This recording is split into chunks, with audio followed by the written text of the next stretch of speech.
7-25 তারিখে ওখানে ওই একই বাদীর যে প্রতিবেশী রঞ্জন কুমার একটি ফেসবুকে একটা পোস্ট দিয়েছিল।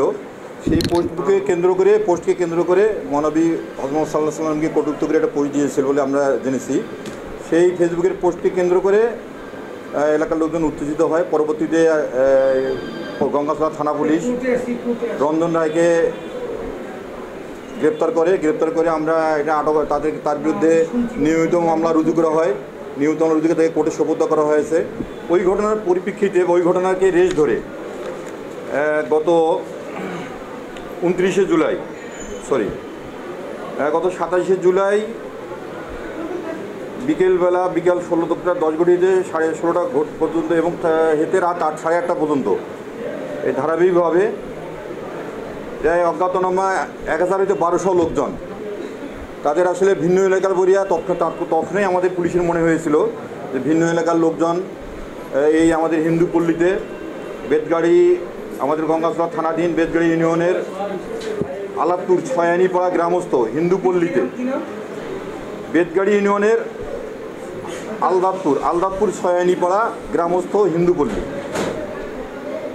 এবং খিলালগঞ্জ বাজার, দুইটা মতো ঘটনাস্থল আছে আর কি। এই দুই জায়গায় আমাদের ওখানে হিন্দু পল্লীতে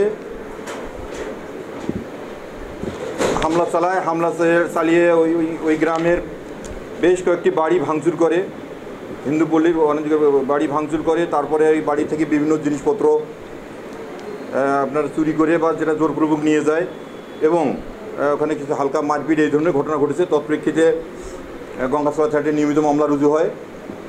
গতকালকে আমাদের পুলিশ সুপার মহোদয়ের নেতৃত্বে এবং যৌথ বাহিনীর সদস্যগণ সহ সকল আসামি ভিন্ন থানার কিশোরগঞ্জ থানাধীন এবং গঙ্গাছড়া প্রতিবেশী সংলগ্ন কিশোরগঞ্জ থানাধীন বিভিন্ন এলাকার আমরা 5 জন আসামিকে আমাদের জেলা পুলিশ ধরতে সক্ষম হয় এবং তাদেরকে আজকে ফরওয়ার্ডিং চালানবে। মামলার আইও গঙ্গাছড়া থানার ভারপ্রাপ্ত কর্মকর্তা ইমরান হোসেন স্বয়ং আজকে এই 5 জন আসামিকে বিজ্ঞ আদালতে সোপর্দ করেছেন। আমি এখন আসামিদের নাম বলতেছি যে আসামিগুলোকে অ্যারেস্ট করে চালান মানে আমাদের কোর্টে সোপর্দ করা হয়েছে।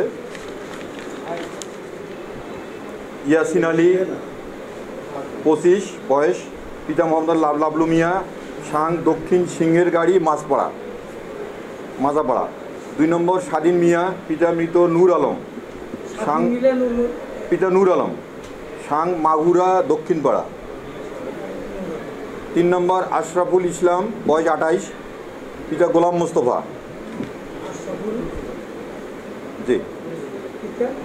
মোস্তফা, সাং হচ্ছে দক্ষিণ চাঁদখানা মাজাপাড়া। 4 নম্বর হচ্ছে আতিকুর রহমান আতিক, পিতার নাম মোহাম্মদ মৃত বাবুল খান, সাং সিংহের গাড়ি পাঠানপাড়া, এর বয়স হচ্ছে 28 বছর। 5 নম্বর মোহাম্মদ সাদ্দাম হোসেন সেলিম বয়স 22 বছর, পিতা মোহাম্মদ মোজাম্মেল হক, গ্রাম হচ্ছে দক্ষিণ সিংহের গাড়ি চওড়াপাড়া। জি প্লিজ, 1 নম্বরের নাম আচ্ছা আমি একটু বলিনি, চওড়াপাড়া সকলের থানা কিশোরগঞ্জ, জেলা নীলফামারী। আপনারা অবগত হয়েছেন আসলে আমাদের গঙ্গাছড়া বা রংপুর এলাকার লোকজন এই ঘটনাটা ঘটায় নেই। আমরা তখন থেকেই আমরা পুলিশের সন্দেহ হচ্ছিল যে এদেরকে মানে ওই এলাকার যে লোকাল নেতৃবৃন্দ আছে তারাও এদেরকে চিনতে পারে না, যে তখনই আমরা ধরে নিচ্ছি যেটা বাইরের লোকজন। এরা বাইরে থেকে নীলফামারী জেলাধীন আপনার হচ্ছে কিশোরগঞ্জ এবং ওই এলাকা থেকে এসে এই যে অনভিপ্রেত ঘটনা ঘটিয়েছে, যা অত্যন্ত দুঃখজনক। আমরা জেলা পুলিশ এবং যৌথ বাহিনী এবং আমাদের জেলা প্রশাসন থেকে যথোপযুক্ত এইটা আইনানুগ ব্যবস্থা নেওয়ার জন্য আমাদের সাঁড়াশি অভিযান অব্যাহত আছে এবং পর্যায়ক্রমে আমরা যে আরও যে এই ঘটনার সঙ্গে জড়িত আছে তাদেরকে গ্রেপ্তার করার জন্য আমাদের অভিযান অব্যাহত আছে।